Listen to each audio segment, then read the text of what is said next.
do so that we can have. Kezwakala bazalwane, angiyiphinde lento engishoyo. God wants us to be and he wants us to do so that we can have. So we can't have without doing, and we can't do without becoming. So we must become first so that we can have the ability to do. And having the ability to do will result in us having dominion. So God says, have dominion. Uthini? Have dominion. We don't do dominion. You possess it as a result of becoming that which God wants you to become and doing that which God wants you to do, so that you can then have the result, or the end result, the end goal is having dominion. Hallelujah. Now, abantu abaningi, when you look at the word dominion, bahlale beyibukela engathi nje isilwane esikhulu esilapha ekude that you cannot attain. Bazalwane, dominion is not about having a kingdom njengenkosi isilo samabandla lapha kwanongoma ngithi bazalwane. That's not dominion in the sense of what God has given us, or rather in the sense of God's command over mankind. Kezwakala bazalwane. It is dominion, but it's not dominion in the sense of God's command over mankind. Kezwakala ngithi. Now, lento yokubusa. Okay, we'll get there. Let me not get ahead of myself. God wants us to what? To be first. He wants us to what? If fruitfulness, during the month of fruitfulness in August, kakulu about fruitfulness. But what I want to highlight on fruitfulness, bazalwane, ukuthi if fruitfulness is not something you do, it's very important to stress that. If fruitfulness is not something you do, ukuba fruitful akusho ukuba busy. Kezakala bazalwane. Ngoba khona abantu ababusy kodwa bangekho fruitful.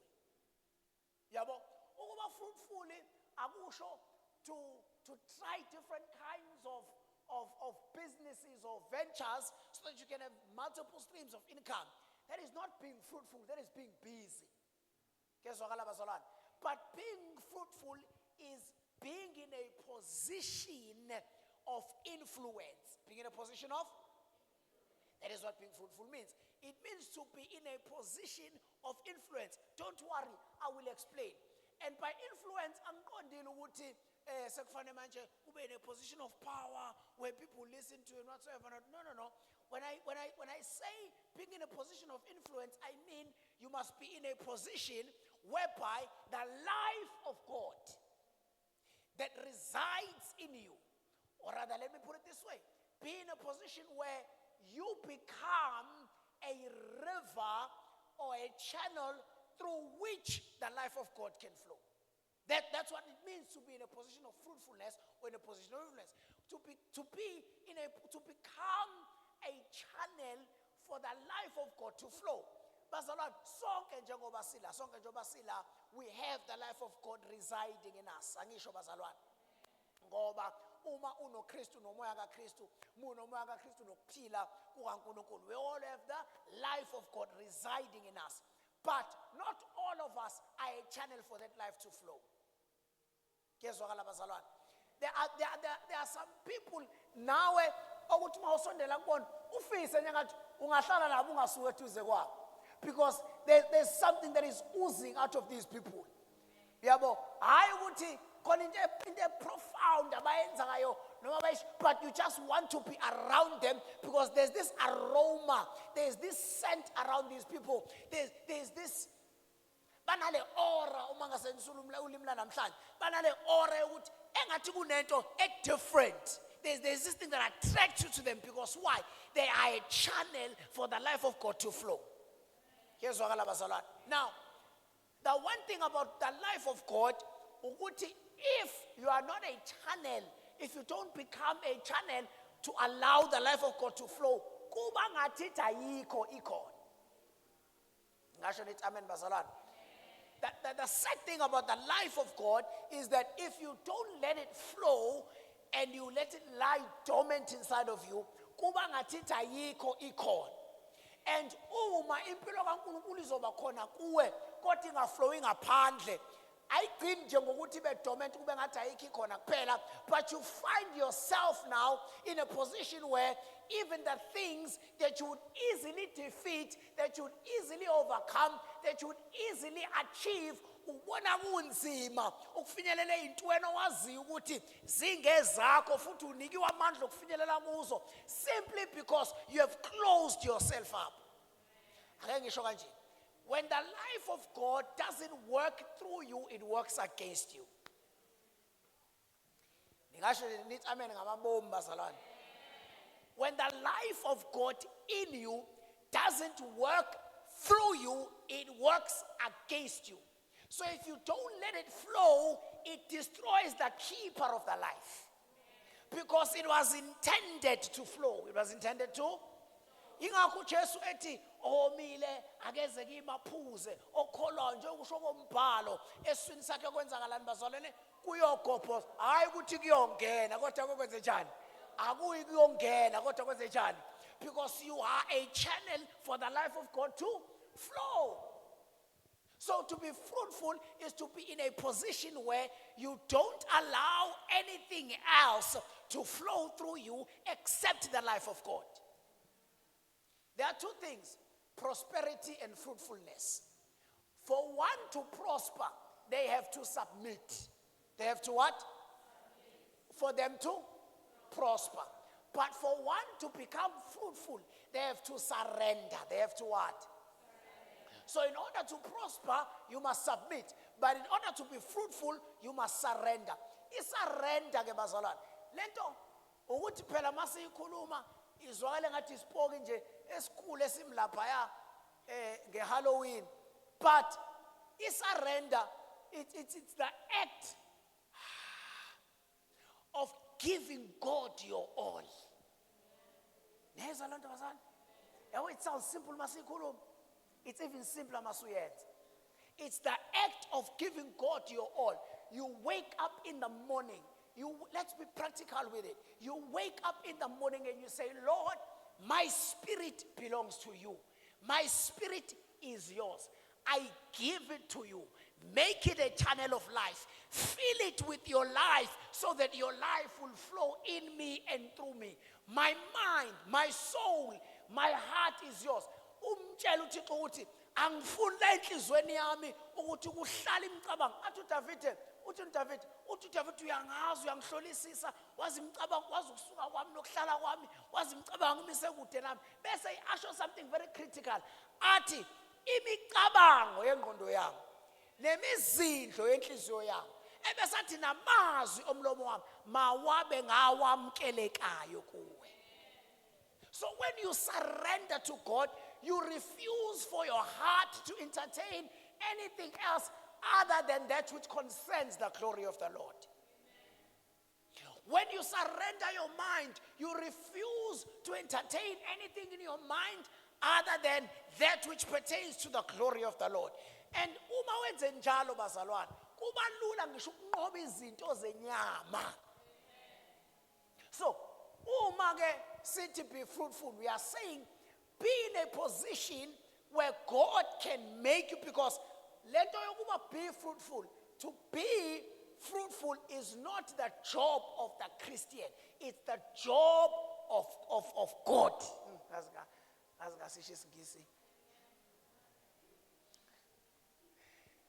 To be fruitful is God's job. No, mangisho kanjalo. Mangithi job of God. To be fruitful is God's job. uNkulunkulu owenza ikholwa libe fruitful. Ikholwa likwazi ukuzenza siyamukela umfundisi wethu, umfundisi uDilase sangena phakathi kwethu bazalwane. Engathi singamshayela izandla. Amen. Hallelujah. Siyabonga. Ntombi. Angiyona ke lenhlobo editheka mina mangena umfundisi kulahleka ivesi alilahleki. Amen. To be fruitful bazalwane is God's job. It is God who makes the Christian or the believer to be fruitful. You can't make yourself fruitful. Ingakho ngithe eqaleni ukuba fruitful akona ukuba busy. You can't make yourself fruitful. God makes you fruitful. And how does he make you fruitful? He makes you fruitful by molding you into a channel of life. So you become fruitful. Uyamvumela uThixo akwenze. Wenze njani bazalwane? Akwenze. Now iningi lethu ke bazalwane sine challenge ukuthi asiyazi le ngcenye yokwenziwa. Yona le ngcenye yokureceive siyibambile. Kodwa le ngcenye yokwenziwa iyasiphunyuka nje. Namba ngazi kanjani? Iningi lethu le ngcenye yokwenziwa yamazana iyasiphunyuka nje. For some reason le ngcenye yokwenziwa iyasiphunyuka. Kanti bazalwane lento yokwenziwa iyona eyenza ukuthi singabe saba ama receivers kodwa siba ama producers. Kezwakala bazalwane ngoba le level ama receivers is the entry level in the faith. It's what? We need to get to a point where ngathi ngikhuluma yena ngathi mina lento yokuthandaza uma sithandazela ukuphendulwa, sithandaza for the sole reason of being answered. Yabona, we have not yet reached the goal of prayer. Uma sithandazela nje ukuthi kulezi njani, we have not yet reached the goal of prayer. Ngoba ukuphendulwa kwemthandazo akubona nje ukuphendulwa kwemthandazo. Kodwa uNkulunkulu mephendula imthandazo usuke emane dispense umusa wakhe. Esitshengisa ukuthi I am a gracious and benevolent God. Kezwakala bazalwane.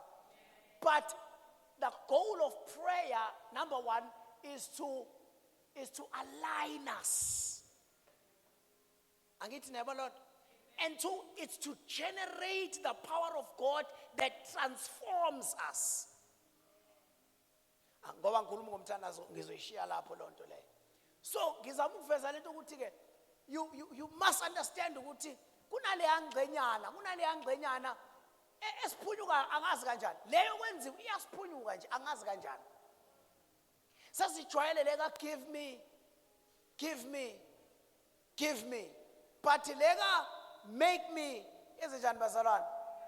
So it's important. Alibonge igama lenkosi. Can we welcome bazalwane, the grace of the house. Ekameni lika Jesu. Esijoyina. Amen. Hallelujah. Siyabingelela apostoli ekameni lika Jesu. Amen. So we have to allow God to make us. We have to allow God to make us. Now, once God has made us fruitful, I wanted to go back again to what Apostle said, August, mesifundisa fruitfulness. One of the keys to fruitfulness is to be genuinely connected to the vine. Is to be genuinely connected to the vine. Why? Because the branch doesn't produce fruit.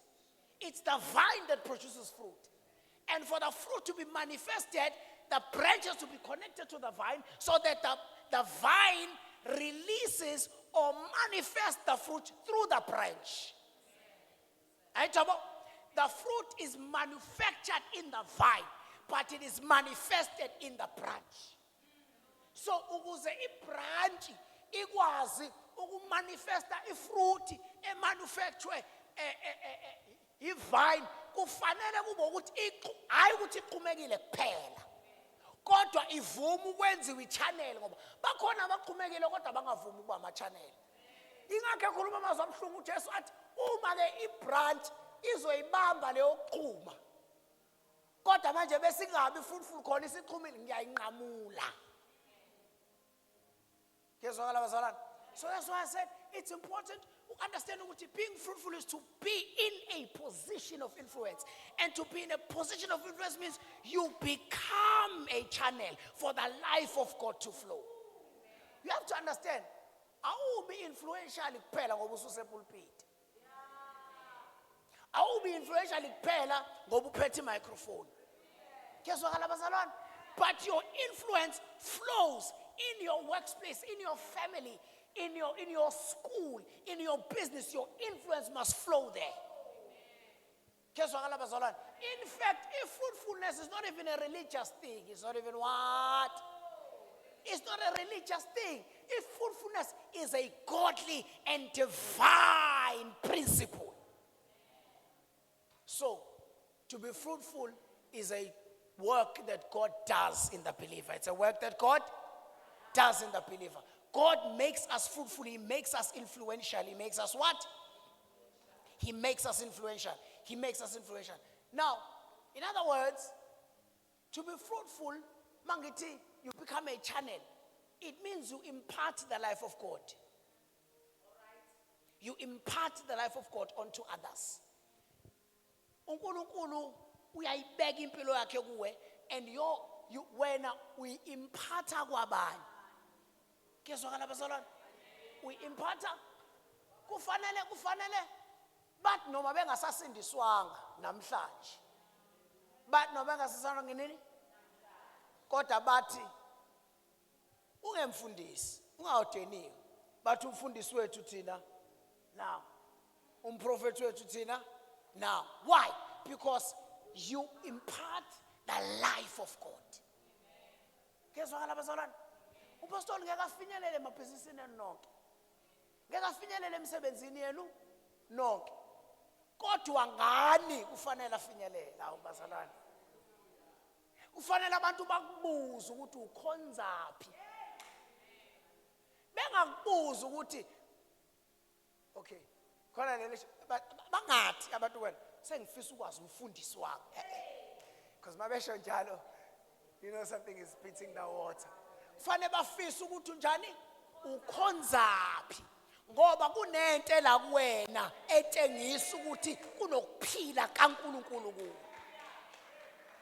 Mawusunjalo ke fanele understand ukuthi you have become fruitful and leyo nto awuzenzeli wena yona kodwa uyenziwa.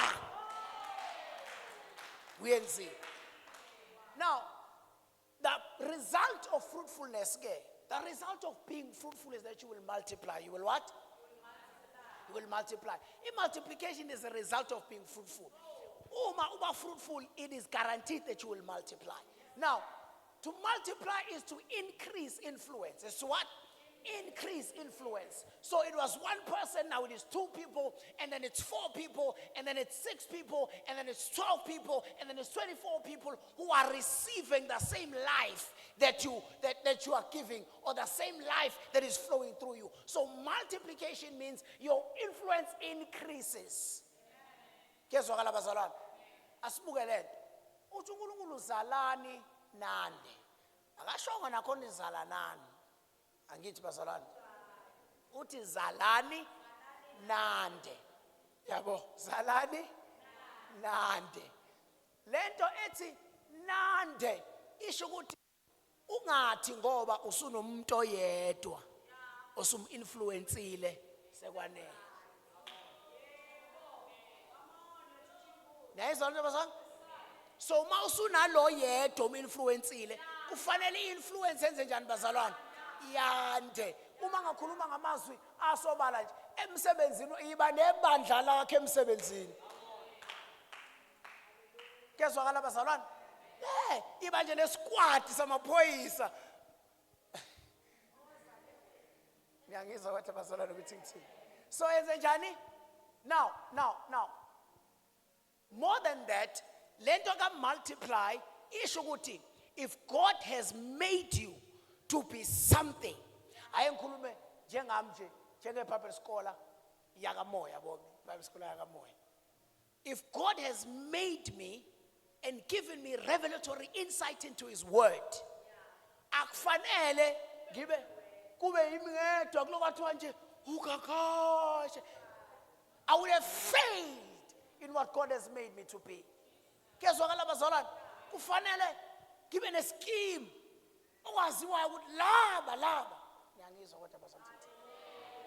So to multiply means lento yiyo mayiphumele nawabanye. You don't only influence them, but you reproduce loko yiko kubo. Kezwakala bazalwane? Because to multiply means loko owenziwe waba yiko wena. Nabo ababe yiko akube khona abazoba yiloko owenziwe wena waba yiko. Kezwakala bazalwane? So when you become fruitful, it becomes easy to multiply. You can't multiply if you've not become fruitful.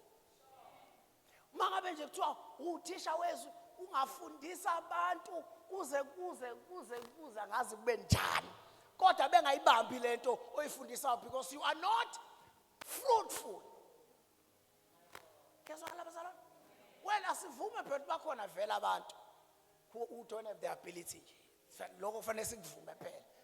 Bakhona nje abantu ongazi ukuthi ungabasiza kanjani.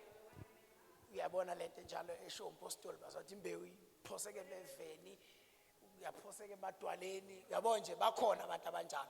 But laba abawumhlabathi ovundileyo kufanele kureproduceke kubona. Ngingasho nithi amen. So fruitfulness results in multiplication, and then when you multiply, you then fill the earth. Again, let me put it this way. Genesis 28 verse 19. Go and make disciples. Go and make disciples. Go and make disciples of all nations. I'm not sure of all religions or all churches, but of all nations.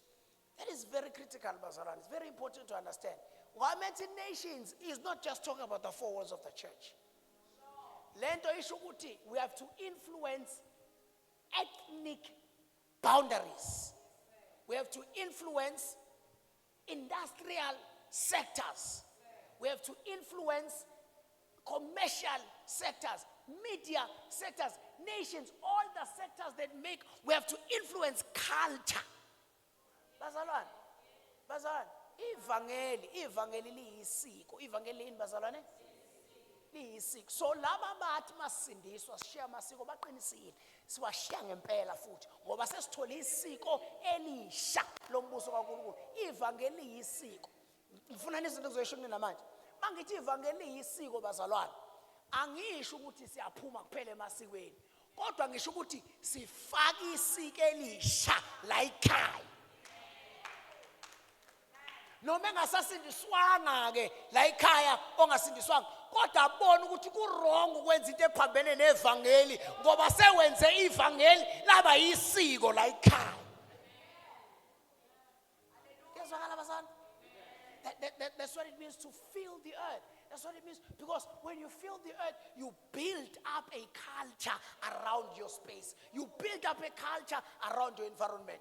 Mangabe bekuthiwa lapha enkantini, but by the mere fact that khona wena la ababhemele enkantini anymore. Ngoba ufaka isiko elinjani bazalwane elisha. Isiko elimelene lokho. Be fruitful, multiply, fill the earth, and then subdue it. That's where I want to zoom in a little bit.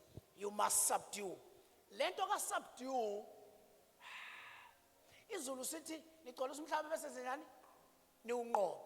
Lento ethi niunqobe, mhlawumbe masingahlela sibuke nje. Wawenzela umhlaba kumuntu azasukulula unqotshwe. Waphela lapha enqobeni makuthiwa our common understanding okunqoba ukuthi sibe sisempini.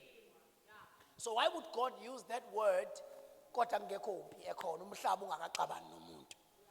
It is because to subdue doesn't necessarily, as used by God in the dominion mandate, it doesn't necessarily speak about striving. It doesn't speak about striving, but to subdue means to bring under your authority. So God is saying, nanku umhlaba owakho Adam, mina lapha ezulwini sengiyenzile order yami. lapha ezulwini kulalelwa mina lapha ezulwini. Lapha ezulwini kuhamba ngokwentando yami ngakhe intando yakho mayenziwe emhlabeni njengoba yenziwa. So I've settled the issues of order in heaven. I've settled the issues of authority. Izulu liyangilalela. Naku umhlaba awunankosi. Awukaze wabuswa, awukaze waphathwa. You are the first one to be in charge of the earth. So I want you to bring the earth and the resources of the earth under your authority.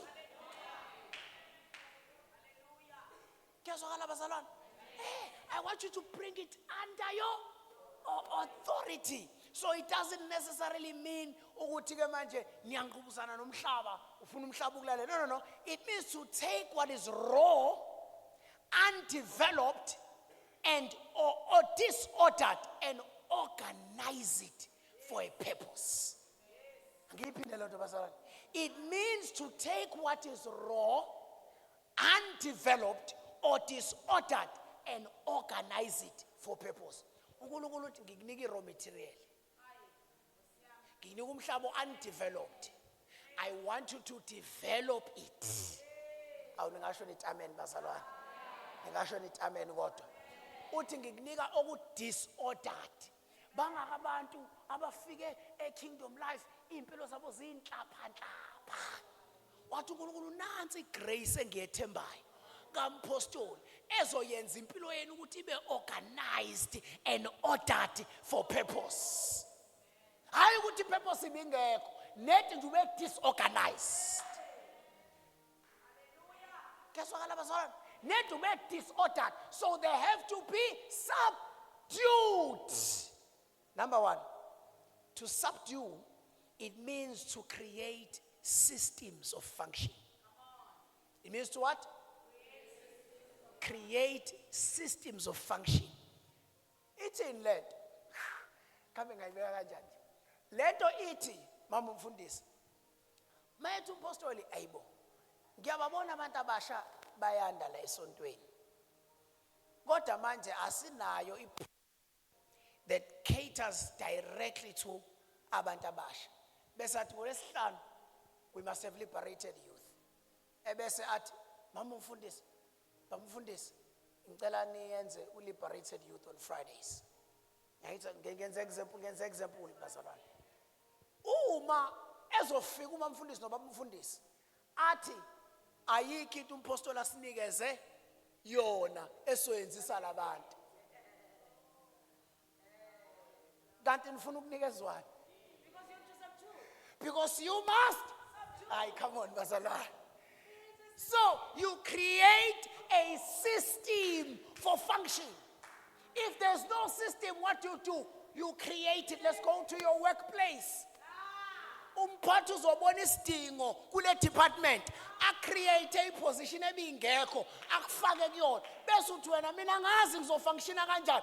Cha unikezwe yona vele ngoba wena kufanele ucreate a system of function.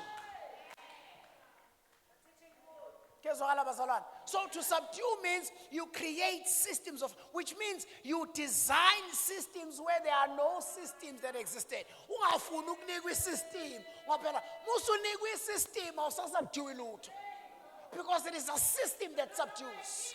Awusayona inkosi makunjalo uzobusa kanjani ungenayo isystem oyakhileyo. So to subdue means you design systems. You do what? You design systems. You design. Number two, to subdue means you cause to serve. That's very important. You cause to serve. Ifana lento nokuthi uthathe nje ngalinganisa ngalento iyona efika kuqala.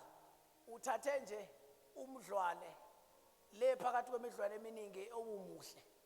Wawuthatha uletha emzini wakwakho. Ufundisa wena ukuthi ukwazi ukuprotect umndeni wakho. Khona izinja nje emzini abantu avela ubona ayi le it's a waste of yazi nje uphupha nani. It's a waste because this dog has not been trained to protect the family. So to subdue means you teach so that you can cause to serve. If it's your gift, you must cause your gift, which means now potential must be turned into service. Ungabi ne-potential kuze kube uJesu une-potential engabonakalanga. So your potential must now be changed and transformed into service. Singalokhu sithi unento kodwa ayibonakali. Kufanele igcine ibonakele into nayo.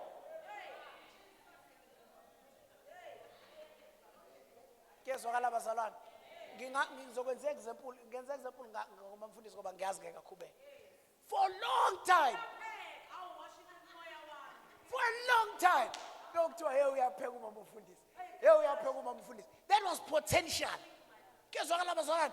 Until she got to a point lana ebona khona ukuthi cha ayibonakale lento. And uthe angakurecognize lokho. Waseva qala. Waseqhuma imisebenzi ngapha. Why? Because she turned potential into service. Subdue means you must. You must. Third one, which will most likely be our last one. To subdue means developing economic life.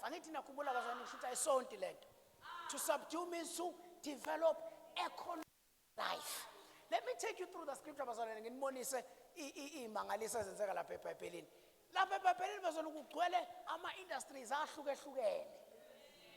Let me show you a few. Chapter 4, Genesis. I want to show you verse 20. Uti verse 20. And Lamech too, okay, the name, okay, Ada bore Jabal. Verse 20. Ada bore Jabal. He was the father of those who dwell in tents and have livestock. That is livestock farming. Verse 21. His brother's name was Jubal. He was the father of all those who play. The lyre or the lyre and the pipe. So these were instrumentalists. It is there in the scriptures. I'm an instrumentalist. Let's continue. Zillah also bore to Baal Cain. He was the forger of instruments of bronze and iron. Yini bronze and iron? Baka izinsimbi. Baka yini bazalwane?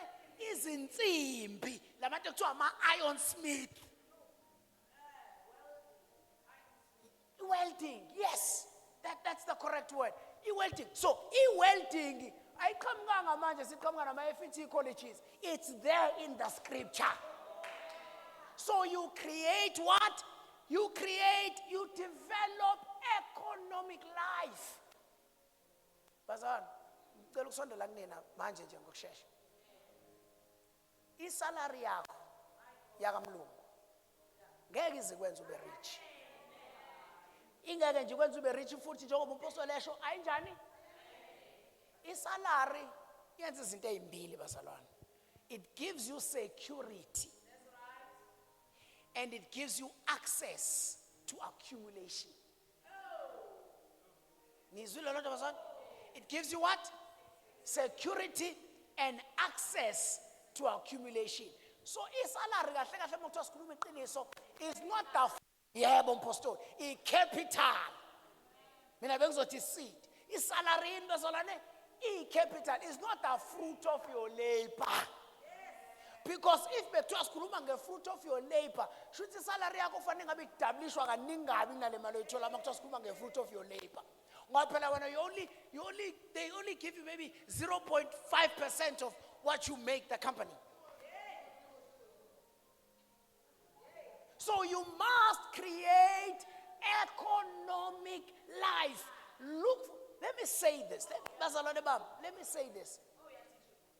Lento isebenza kamlungu in most cases akuyona leyo udalelwe yona. But there's a gift in you, there's a skill in you, because now you have the access to accumulate. Look for your gift. Look for your skill that you can use ukuze wakhe i-economic life around you. Khona manje nje ubone ukuthi hey Nkosi yami uyazama umntwana kaNkulunkulu uyazama.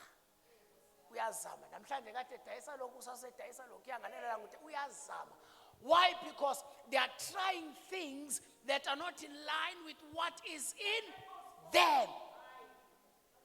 Asiqali kusubdue, siqala becoming fruitful. When you have become fruitful, it's easy to discover your gift because if fruitfulness opens you up to what you have inside of you. To what you have inside of you.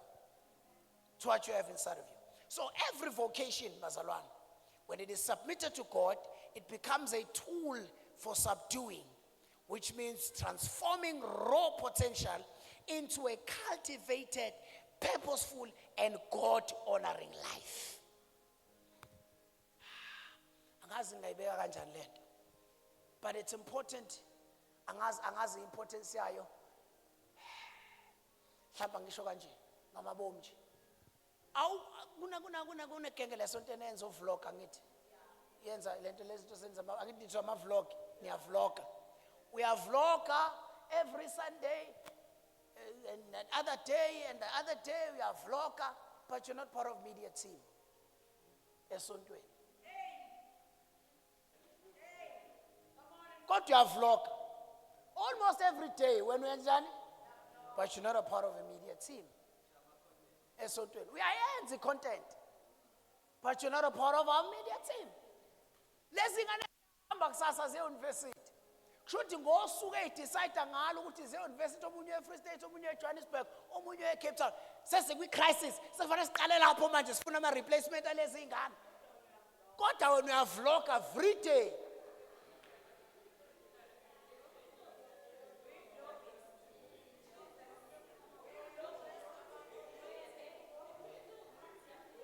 There are people here, they have a burden for prayer. They have a burden what? For prayer. But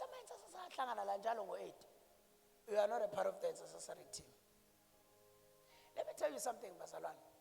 Umpostoli angasho athi fundisa ugagashe bheka ama intercessors. Ngiyizwa ngithi bazalwane. Athi fundisa ugagashe bheka ama intercessors. Only to find ukuthi noma ufundisa ugagashe kuthiwe akabheka ama intercessors enawo namathuluzi okucija ama intercessors. Kodwa kunomuntu la ebandleni ongekho kwi-team yama-intercessor uNkulunkulu abeke kuye izinto zomthwalo webandla ezidinga ukuthandazela kodwa lo somebody lo is not a part of the team. Yes, ngisho ngena bazali siyama uNkulunkulu omunye wadoja wazowabonta kaye ukudoja. Niyangizwa bazalwane. So to subdue means you cause to serve. I'm going back to that point and I'm closing on it. To cause to serve. You cause to serve. You will not get to a place of dominion if you have not mastered service. Because when you master service, that's when you rule over your space. That's when you begin to rule over your environment. That's when you begin to rule everywhere you go. You begin to rule. Dominion is not limited to church, bazalwane, but dominion goes into your family. Niyazi bazalwane ngisho nje ngamabomu lento. Niyazi ukuthi khona abantu omindeni yabo disordered simply because they are not serving well at church.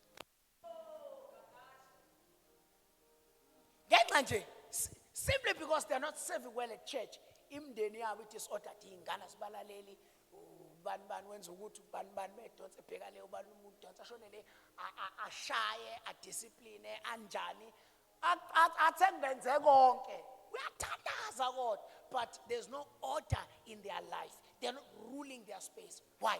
Because they are not serving well at church.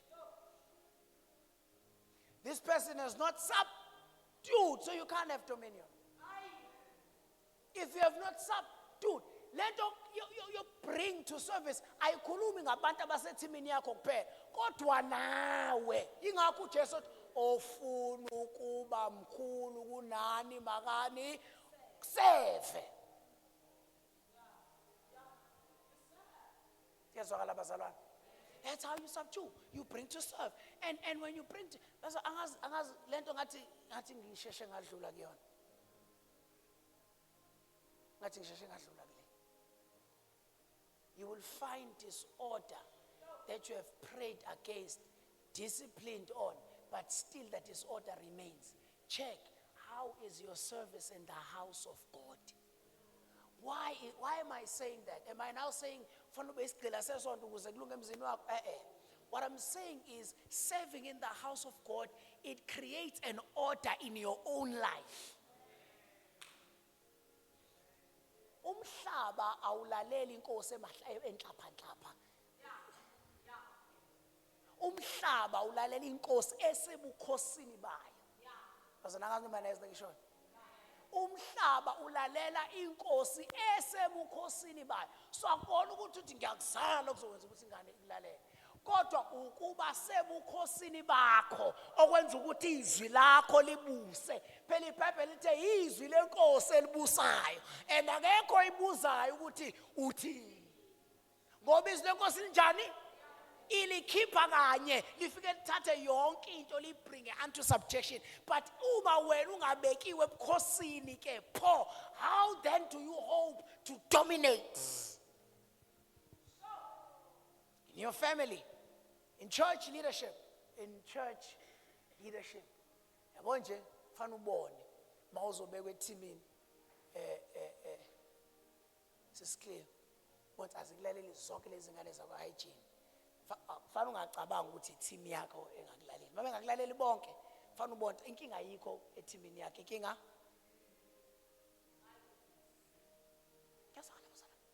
because if you are given a space, that space must carry your authority. That space must work under your authority. You have dominion. But if you have not subdued your own life, then how will you have dominion? In vocational leadership, ungacabanga lento iphelele ekhaya kuphela. Into eyenza ukuthi abantu abangalalela abafazi babathi ngindoda mina angiyizwa ngomfazi, kodwa emsebenzini bakulalela. Akuthi ngoba nakona uhola kancane kunabo. Akuthi ngoba nakunamandla okubaxosha. It's because you have come into your place of dominion. Ngaphandle kokuthi kubangwe iposition, yabona into ukuthi umuntu uyamtshela kugolozela. Ungaqali ujaha ukuthi usufuna disciplinary hearing nama disciplinary actions. Before you jump to disciplinary actions, check yourself first. What is it in me that causes this person to undermine me? Uza lo mbuzo qala. Yilenza lo muntu angi-undermine. Why ngangilaleli? Before nje uzuye kuyena ukuthi hayi umthetho wakho nje. Noma ngabe kuthi uyazi ukuthi umthetho wakho nje hayi la kimi. Why? Because I walk in the authority of God. I walk in dominion power. Why? Because I've become fruitful. So I multiply influence and I've subdued myself under the authority of God. You create a system by landela but angathi umuntu asiyazi ke lento le. Hayi, fanele mo create a system but engathi right le ndlela yakho mphathi. No, le ndlela yakho mphathi right. Bangayiphikisi but ayisasingenzi kanje thina senza kanje. If that system is a godly designed system, everyone submits. Shall we stand on our feet? Ifuna ukudlulisela kumpostoli bazalwane.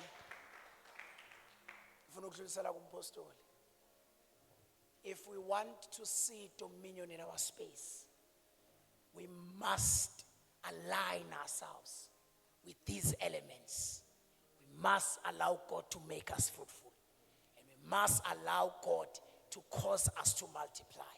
And we must feel increase the influence that God has given us. See, understand ukuthi asiphileli thina, kodwa siphilela umbuso kaNkulunkulu, siphilela ukwanda kombuso kaNkulunkulu. Lento ukuthi have dominion ngeke ufinyelele in having dominion usa selfish and self-centered.